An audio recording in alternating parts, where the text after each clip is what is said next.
नमस्कार। The deep dive में आपका स्वागत है। आजादी के बाद भारत के सामने आप देखिए कई बड़ी चुनौतियां थीं।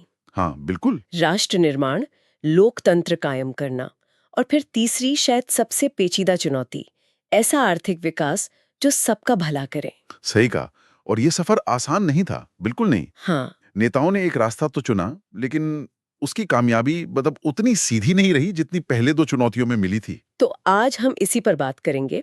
आजादी के बाद भारत के आर्थिक विकास से जुड़े अहम फैसले क्या थे, क्या बहसें थीं और उनके पीछे की राजनीति। हाँ, और हमारे पास जो सामग्री है वो इसी नियोजित विकास की रणनीति का विश्लेषण करती है। अच्छा, तो आज हम क्या समझने की कोशिश कर रहे हैं? मतलब विकास को लेकर क्या अलग-अलग सोच थी, क्या टकराव थे, हाँ, और शुरू के दशकों में भारत ने कौन सा रास्ता अपनाया और क्यों? और फिर इस रास्ते की बड़ी कामयाबियां क्या रहीं, कमियां क्या रहीं? और बाद में इसे बदला क्यों गया? ये सब सवाल हैं। चलिए तो फिर शुरू करते हैं। हाँ, तो शुरुआत करते हैं विकास के अलग-अलग विचारों से और उनके बीच के टकराव से। देखिए, एक बात पर तो लगभग सब राजी थे किस बात पर? कि भारत के विकास का मतलब सिर्फ आर्थिक तरक्की, मतलब सिर्फ पैसा कमाना नहीं है, बल्कि समाज में बराबरी और न्याय लाना भी है। अच्छा। और ये भी लगभग तय माना गया कि ये काम सिर्फ बाजार के या उद्योगपतियों या किसानों के भरोसे नहीं छोड़ा जा सकता। सरकार को इसमें अहम भूमिका निभानी होगी। हाँ, ये तो हुई सहमति की बात। जी, लेकिन फिर असहमति कहाँ थी? मतलब कहाँ पर मतभेद थे? देखिए, असहमति के बिंदु कई थे। जैसे सरकार की भूमिका आखिर हो तो कैसी हो, कितनी हो? हाँ, क्या एक सेंट्रल प्लानिंग बॉडी, मतलब एक केंद्रीय संस्था होनी चाहिए जो पूरे देश के लिए योजना बनाए? और क्या सरकार को खुद बड़े उद्योग चलाने चाहिए? ये भी एक सवाल था। बिल्कुल। और शायद सबसे बड़ा सवाल ये था कि जब आर्थिक तरक्की की जरूरतें और सामाजिक न्याय की जरूरतें आमने सामने हो, तो किसे ज्यादा महत्व दिया जाए? ये तो बहुत ही मुश्किल सवाल है। और ये तब भी थे और शायद आज भी कहीं ना कहीं ये बहसें चलती ही रहती हैं। बिल्कुल चलती हैं। और देखिए, विकास या डेवलपमेंट का मतलब ही सबके लिए एक जैसा नहीं था। हाँ, कोई उदाहरण है इसका? हाँ, एक बहुत जबरदस्त उदाहरण मिलता है उड़ीसा में। वहाँ एक स्टील प्लांट लगना था पोस्को का। अच्छा, हाँ, मैंने सुना है इसके बारे में। तो उस समय दुनिया भर में स्टील की मांग बढ़ रही थी। उड़ीसा में लोहे का बहुत बड़ा भंडार है। तो निवेश की बड़ी संभावना थी, जाहिर है। बिल्कुल। लेकिन यहीं पर टकराव सामने आ गया। कैसे? राज्य सरकार को लगा कि भाई निवेश आएगा, पैसा आएगा, नौकरियां मिलेंगी, विकास होगा। ये तो एक नजरिया हुआ। हाँ, दूसरी तरफ वहां जो आदिवासी लोग रह रहे थे, उनको डर था कि उनकी जमीन छिन जाएगी, उनके जंगल उजड़ेंगे। उनकी रोजी रोटी का क्या होगा? बिल्कुल, उनकी पूरी जिंदगी ही उस पर टिकी थी। फिर जो पर्यावरण की चिंता करने वाले थे, वो अलग परेशान थे कि प्रदूषण फैलेगा, पर्यावरण खराब होगा। और केंद्र सरकार भी सोच रही होगी। हाँ, केंद्र सरकार की चिंता ये थी कि अगर ये प्लांट नहीं लगा तो दुनिया में क्या संदेश जाएगा कि भारत में निवेश करना मुश्किल है, माहौल खराब हो जाएगा। बाप रे! मतलब एक ही चीज पर कितने अलग-अलग नजरिए और हित जुड़े हुए थे। यही यही है वो अहम नुक्ता, वो डीप डाइव नगेट जो हमें समझना है। विकास का मतलब उस उद्योगपति के लिए कुछ और है जो प्लांट लगाना चाहता है। शहर में रहने वाले उस इंसान के लिए कुछ और है जिसे सस्ता स्टील चाहिए। और उस आदिवासी के लिए तो बिल्कुल ही अलग है, जिसकी दुनिया ही उजड़ रही है। बिल्कुल। तो ये दिखाता है कि विकास पर कोई भी चर्चा होगी तो उसमें मतभेद होंगे, संघर्ष होंगे, बहसें होंगी ही। 2006 में जो बड़े विरोध प्रदर्शन हुए थे, वो इसी का सबूत थे फिर। हाँ, बिल्कुल। और ये बात भी सही है कि ऐसे फैसले सिर्फ एक्सपर्ट्स बैठकर नहीं ले सकते। ये तो आखिर में राजनीतिक फैसले होते हैं। हाँ, आपको तोलना पड़ता है, एक समूह का फायदा देखूं या दूसरे का नुकसान, आज का फायदा देखूं या आने वाली पीढ़ी का भविष्य। और लोकतंत्र में यही ठीक भी है कि आखिरी फैसला वो लोग लें जिन्हें जनता ने चुना है, जो जनता के प्रतिनिधि हैं। बिल्कुल। अब उस दौर में ये भी बहस थी कि विकास का मॉडल कौन सा हो, रास्ता कौन सा अपनाएं। अच्छा, क्या विकल्प थे?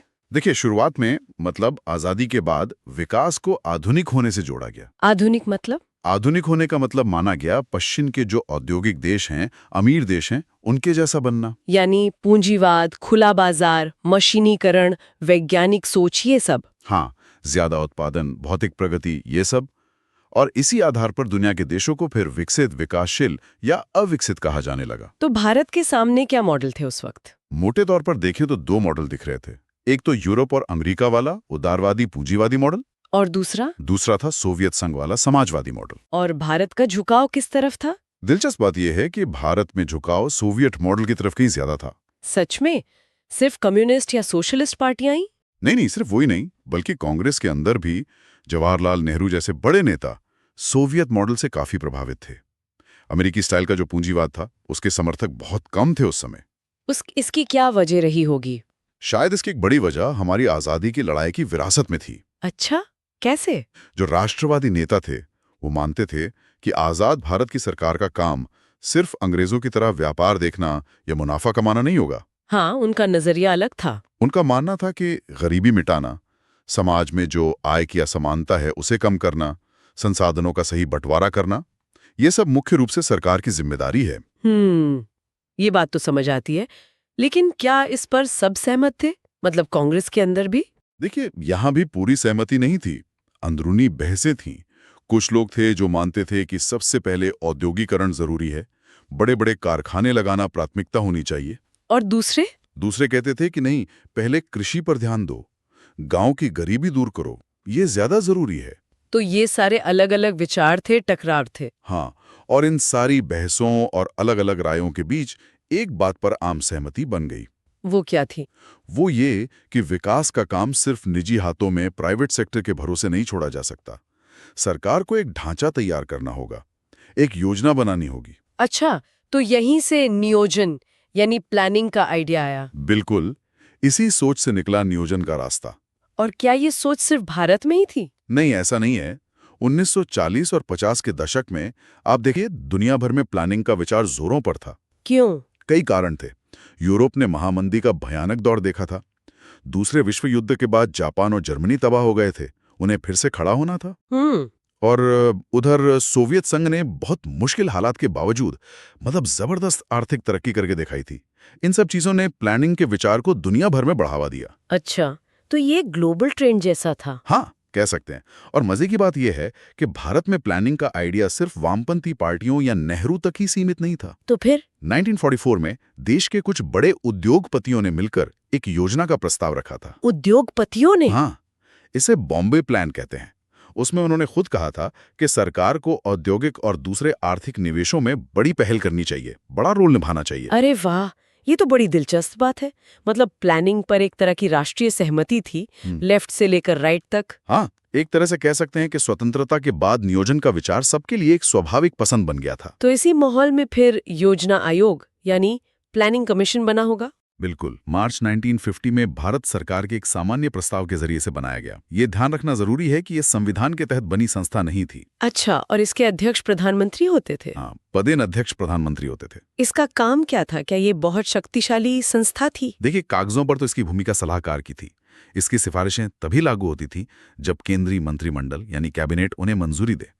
लेकिन इसके पीछे जो सोच थी, जो मकसद था, वो बहुत बड़ा था। अगर आप इसके गठन का प्रस्ताव देखें तो उसका उद्देश्य सिर्फ आर्थिक नीतियां बनाना नहीं था। तो क्या था? उसका मकसद था संविधान में दिए गए मौलिक अधिकारों और राज्य नीति के निदेशक सिद्धांतों को जमीन पर उतारना। जैसे सामाजिक, आर्थिक और राजनीतिक न्याय सुनिश्चित करना, सभी नागरिकों को रोजी रोटी के पर्याप्त साधन मिलें, देश के जो भौतिक संसाधन हैं उनका बंटवारा आम लोगों के हित में हो, और पैसा और उत्पादन के साधन कुछ ही हाथों में न सिमट जाएं। बिल्कुल।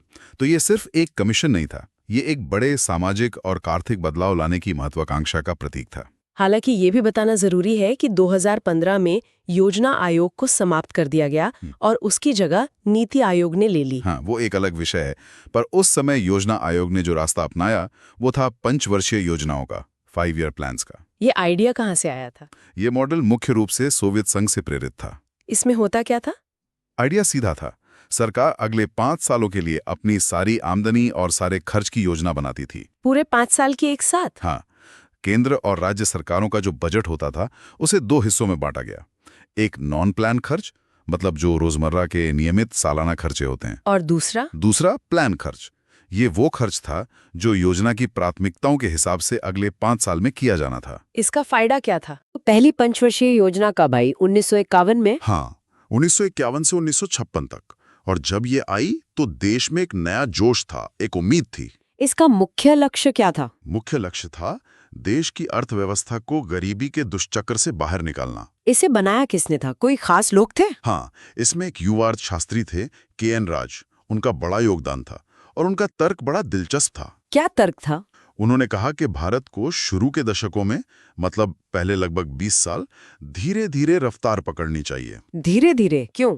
उनका मानना था कि अगर हम बहुत तेज विकास की कोशिश करेंगे तो शायद हमारा लोकतंत्र ही खतरे में पड़ जाए। अरे, ये तो बड़ी अनोखी सोच है। आज के जमाने में तो सब तेज विकास की ही बात करते हैं। हाँ बिल्कुल, लेकिन उस समय ये चिंता थी। इसीलिए पहली योजना में सारा जोर कृषि क्षेत्र पर दिया गया। खेतीबाड़ी पर? हाँ, बांध बनाने, सिंचाई व्यवस्था सुधारने में बड़ा निवेश किया गया। इसकी वजह भी थी। क्या? बंटवारे ने कृषि क्षेत्र को बहुत बुरी तरह नुकसान पहुंचाया था, तो उस पर तुरंत ध्यान देना बहुत जरूरी था। अच्छा। जैसे भाखड़ा नांगल बांध। हाँ बिल्कुल। भाखड़ा नांगल जैसी बड़ी सिंचाई परियोजनाओं के लिए भारी पैसा आवंटित किया गया। और जमीन के बारे में क्या सोचा गया? ये भी माना गया कि जमीन का जो बंटवारा है वो सही नहीं है। मतलब जमीन कुछ ही लोगों के पास है और ये चीज खेती के विकास में एक बड़ी रुकावट है। इसलिए भूमि सुधारों पर भी जोर दिया गया। इसके अलावा और क्या लक्ष्य थे पहली योजना के? एक और बड़ा लक्ष्य था देश की बचत दर को बढ़ाना। बचत दर मतलब सेविंग्स? हाँ, यानी लोग अपनी आमदनी में से खर्च कम करें और बचाएं ज्यादा, ताकि उस बचत को फिर निवेश में लगाया जा सके, जिससे अर्थव्यवस्था बढ़े। लेकिन क्या ये आसान था? 1950 के दशक में तो लोगों के पास वैसे ही पैसा कम था। बहुत मुश्किल था। खर्च का स्तर पहले ही बहुत कम था, उसे और कम करना लगभग नामुमकिन था। फिर भी योजना बनाने वालों ने बचत को बढ़ाने की कोशिश की। तो क्या वे सफल हुए? कुछ हद तक।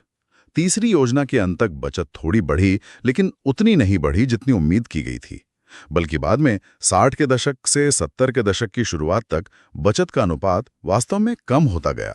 अच्छा, तो ये थी पहली योजना। अब दूसरी योजना पे आते हैं, 1956 से 1961 तक।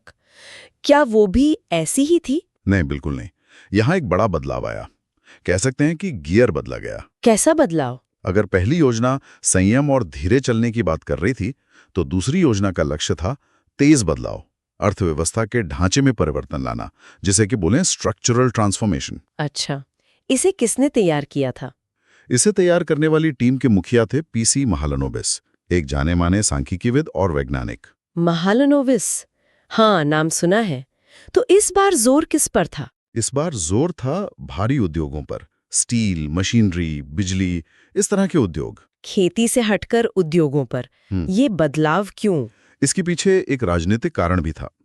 कांग्रेस पार्टी का एक अधिवेशन हुआ था अवाड़ी में। हाँ। वहां पार्टी ने समाजवादी ढंग के समाज, सोशलिस्टिक पैटर्न ऑफ सोसाइटी का लक्ष्य अपनाने का प्रस्ताव पास किया था। अच्छा, तो उसका असर इस योजना पर पड़ा? हाँ, उसकी छाप दूसरी योजना पर साफ दिखाई देती है। ये माना गया कि देश को आत्मनिर्भर बनाने के लिए और तेजी से विकास करने के लिए भारी उद्योगों का आधार बनाना जरूरी है। और इसके लिए क्या किया गया? एक बड़ा कदम ये उठाया गया कि घरेलू उद्योगों को बचाने के लिए बाहर से आने वाले सामान पर, यानी आयात पर, भारी टैक्स लगाए गए, जिसे इंपोर्ट ड्यूटी कहते हैं। ताकि देश के उद्योग खड़े हो सके? बिल्कुल, एक तरह का संरक्षित माहौल बनाया गया और इसका असर भी हुआ। क्या असर हुआ? सरकारी और निजी दोनों क्षेत्रों के उद्योगों को बढ़ने का मौका मिला। बिजली, रेलवे, इस्पात, मशीनरी, संचार, ये सब सरकारी क्षेत्र में तेजी से विकसित हुए। तो कह सकते हैं कि औद्योगिकरण पर इस जोर ने भारत के आर्थिक विकास की दिशा ही बदल दी। हाँ बिल्कुल, ये भारत के विकास के सफर में एक बहुत अहम मोड़ था और इसके पीछे महालनोबिस जैसे लोगों की सोच और योजना थी। लेकिन क्या सब कुछ ठीक ही रहा? कोई चुनौतियां नहीं आई इस रास्ते पर? चुनौतियां तो थीं और बड़ी चुनौतियां थी। जैसे? एक तो ये कि भारत के पास उस समय अपनी आधुनिक टेक्नोलॉजी तो थी नहीं, तो हमें विदेशों से टेक्नोलॉजी खरीदनी पड़ती थी। और उसमें विदेशी मुद्रा लगती थी। हाँ, कीमती विदेशी मुद्रा खर्च होती थी, जिसकी हमारे पास पहले ही कमी थी। और कोई चुनौती? दूसरी बड़ी चिंता ये पैदा हुई कि उद्योगों पर इतना ज्यादा जोर देने से कहीं कृषि पीछे ना छूट जाए। अच्छा, मतलब वही खेती बनाम उद्योग वाली बहस फिर से। हाँ, ये डर सच होने लगा कि कहीं देश में खाने की चीजों की कमी ना हो जाए। खाद्य संकट का खतरा मंडराने लगा। तो उद्योग और कृषि के बीच संतुलन बनाना मुश्किल हो रहा था। बहुत मुश्किल पाया गया। योजनाकारों के लिए ये एक बड़ी चुनौती साबित हुई। फिर तीसरी योजना आई 1961 में। वो कैसी थी? तीसरी योजना भी मतलब दूसरी से बहुत अलग नहीं थी। उद्योगों पर जोर जारी रहा। लेकिन अब शायद आलोचनाएं बढ़ने लगी होंगी। हाँ, अब आलोचनाएं तेज होने लगी थी। कई आलोचकों ने कहना शुरू कर दिया कि इन योजनाओं में शहरी पूर्वाग्रह है, मतलब शहरों और उद्योगों पर ज्यादा ध्यान है, गांवों और खेती की अनदेखी हो रही है। और क्या कहा गया? कुछ का मानना था कि कृषि की कीमत पर उद्योगों को प्राथमिकता देना ही बुनियादी तौर पर गलत रणनीति थी। तो वो क्या चाहते थे? कुछ लोग चाहते थे कि भारी उद्योगों के बजाय कृषि आधारित उद्योगों मतलब एग्रो इंडस्ट्रीज पर ज्यादा ध्यान देना चाहिए था। तो माहौल बदल रहा था धीरे धीरे। हाँ, और 1966 आते आते योजना बनाने को लेकर जो शुरुआती जोश और उत्साह था वो काफी ठंडा पड़ चुका था। और शायद आर्थिक हालात भी खराब हो रहे थे। हाँ, भारत उस समय एक गंभीर आर्थिक संकट से गुजर रहा था। विदेशी मुद्रा भंडार लगभग खत्म हो गया था, सूखा पड़ा था, अनाज की भारी कमी थी। तो फिर सरकार ने क्या किया? सरकार को मजबूरन तीसरी योजना के बाद योजनाओं से एक ब्रेक लेना पड़ा। इसे योजना अवकाश या प्लान हॉलिडे कहा गया। मतलब कुछ सालों तक कोई नई पंचवर्षीय योजना नहीं बनी। तो क्या ये माना जाए कि नियोजन का प्रयोग असफल रहा? देखिए, असफल कहना शायद ठीक ना हो। हाँ, ये सच है कि इन योजनाओं की प्रक्रिया पर, उनकी प्राथमिकताओं पर कई गंभीर सवाल उठे, कई आलोचनाएं भी हुई, कई कमियां भी थीं। लेकिन ये भी सच है कि तब तक भारत के आर्थिक विकास की एक मजबूत नींव रखी जा चुकी थी, औद्योगिक आधार बन चुका था, वैज्ञानिक और तकनीकी क्षमता विकसित हो रही थी। ये बात भी है। अब इन सब बहसों और मुश्किलों के पीछे क्या सिर्फ आर्थिक या तकनीकी कारण थे या कुछ और भी था? नहीं, सिर्फ तकनीकी या आर्थिक कारण नहीं थे। इनके पीछे गहरी विचारधारात्मक मतभेद भी थे। आइडियोलॉजी का टकराव था। आइडियोलॉजी किस तरह की? यहाँ पर वामपंथ और दक्षिणपंथ की सोच को समझना जरूरी हो जाता है। हाँ, ये शब्द हम अक्सर सुनते हैं। इनका क्या मतलब है इस संदर्भ में? देखिए, मोटे तौर पर अगर कहें तो वामपंथी विचारधारा यानी लेफ्ट विंग मानती है कि अर्थव्यवस्था पर सरकार का नियंत्रण ज्यादा होना चाहिए। क्यों? ताकि गरीबों, मजदूरों, किसानों और समाज के जो पिछड़े वर्ग हैं उनके हितों की रक्षा हो सके। वो खुली प्रतिस्पर्धा को नियमों में बांधने के पक्ष में होता है। अच्छा, और दक्षिणपंथ यानी राइट विंग? दक्षिणपंथी विचारधारा मानती है कि खुली प्रतिस्पर्धा यानी फ्री कंपटीशन और मार्केट इकोनॉमी यानी बाजार आधारित अर्थव्यवस्था ही तरक्की का सबसे अच्छा बल्कि एकमात्र तरीका है। तो सरकार का रोल? वो मानते हैं कि सरकार को अर्थव्यवस्था में कम से कम या बिल्कुल भी बेवजह का हस्तक्षेप नहीं करना चाहिए। उसे बस एक माहौल बनाना चाहिए। तो अब सवाल ये उठता है, जैसा कि हमारे स्रोत भी पूछते हैं, कि 1960 के दशक में कौन सी पार्टियां वामपंथी मानी जाती थी और कौन सी दक्षिणपंथी? हाँ, ये एक अच्छा सवाल है। और उस समय की जो सत्ताधारी पार्टी थी कांग्रेस, उसे आप कहाँ रखेंगे? क्या वो लेफ्ट थी, राइट थी या बीच में कहीं थी? ये बहुत दिलचस्प सवाल है क्योंकि कांग्रेस के अंदर आपको दोनों तरह के विचार और नेता मिल जाते थे। सच में? हाँ, बिल्कुल। और यहीं पर फ्रांसिन फ्रैंकल नाम की एक स्कॉलर हैं, उनका जिक्र आता है। वो कांग्रेस पार्टी के अंदर के एक बड़े ही दिलचस्प विरोधाभास, एक कॉन्ट्रडिक्शन की ओर इशारा करती हैं। कैसा विरोधाभास? वो कहती हैं कि आजादी के शुरुआती सालों से ही कांग्रेस पार्टी के भीतर दो बिल्कुल विपरीत मतलब उल्टी धाराएं एक साथ काम कर रही थी। दो उल्टी धाराएं? वो कैसे? उनके मुताबिक एक तरफ तो पार्टी की जो राष्ट्रीय कार्यकारिणी थी, जो बड़े नेता थे, वो समाजवादी सिद्धांतों की बातें करते थे। समाजवादी सिद्धांत मतलब ये कि उत्पादन बढ़ाने के लिए और दौलत को कुछ ही हाथों में जमा होने से रोकने के लिए ये जरूरी है कि जो मुख्य उद्योग हैं, अर्थव्यवस्था के जो प्रमुख क्षेत्र हैं, उन पर सरकार का मालिकाना हक हो, सरकार नियम बनाए, नियंत्रण रखे। अच्छा, ये तो समाजवादी सोच हुई। तो दूसरी धारा क्या थी? दूसरी तरफ उन्हीं की जो राष्ट्रीय सरकार थी, मतलब जो असल में नीतियां लागू कर रही थी, वो उदार आर्थिक नीतियां अपना रही थी और निजी निवेश को, प्राइवेट इन्वेस्टमेंट को बढ़ावा दे रही थी। अरे, ये तो सच में विरोधाभास है। एक तरफ सरकारी नियंत्रण की बात, दूसरी तरफ निजी क्षेत्र को बढ़ावा। हाँ, और इसका तर्क क्या दिया जाता था? तर्क ये दिया जाता था कि उत्पादन को बस ज्यादा से ज्यादा बढ़ाना है, प्रोडक्शन मैक्सिमाइज करना है, यही एकमात्र कसौटी होनी चाहिए, चाहे रास्ता कोई भी अपनाना पड़े। तो ये कैसा विरोधाभास है जिसकी बात लेखक कर रही हैं? एक ही पार्टी, सिद्धांत कुछ और, अमल कुछ और। हाँ, इसके राजनीतिक मायने क्या हो सकते हैं? अगर ये सच है तो कांग्रेस ऐसी दोहरी नीति क्यों अपना रही थी? क्या मजबूरी थी? ये बड़े सवाल है। क्या इसका विपक्ष की प्रकृति से, उनकी ताकत या कमजोरी से कोई लेना देना था? या फिर ऐसा तो नहीं कि कांग्रेस के जो केंद्रीय नेता थे उनकी सोच अलग थी और जो राज्यों के नेता थे उनकी जमीनी हकीकत और सोच अलग थी? ये भी एक संभावना है। ये कुछ ऐसे गहरे सवाल हैं जिन पर सोचने की जरूरत है। तो कुल मिलाकर आज की इस बातचीत का सार अगर निकालें तो ये कह सकते हैं कि आज़ाद भारत में विकास का रास्ता चुनना कोई आसान काम नहीं था। ये एक बहुत जटिल प्रक्रिया थी। हाँ बिल्कुल। एक तरफ आम सहमति थी कि सरकार को आगे आना होगा, प्लानिंग करनी होगी, लेकिन किस तरह की प्लानिंग हो, किस चीज को प्राथमिकता दी जाए, इस पर गहरे मतभेद थे, संघर्ष थे। हमने देखा कि शुरुआती योजनाओं में पहले खेती पर जोर दिया गया, शायद कुछ ज्यादा ही सावधानी बरती गई। हाँ, और फिर अचानक गियर बदलकर भारी उद्योगों पर जोर दिया गया। इससे कुछ कामयाबियां जरूर मिली, एक औद्योगिक आधार बना, इसमें कोई शक नहीं। लेकिन साथ ही नई चुनौतियां भी खड़ी हो गईं। संसाधनों के बंटवारे का सवाल, खेती और उद्योग के बीच संतुलन कैसे बने, और खुद विकास के मॉडल पर ही सवाल उठने लगे। और ये समझना शायद आज भी उतना ही जरूरी है कि विकास के रास्ते चुनना कितना मुश्किल होता है। हाँ, और तरक्की के साथ साथ इंसाफ को साधना कितना चुनौतीपूर्ण है। और कैसे अलग-अलग लोगों के लिए, अलग-अलग समूहों के लिए विकास के मायने ही बिल्कुल अलग हो सकते हैं। बिल्कुल।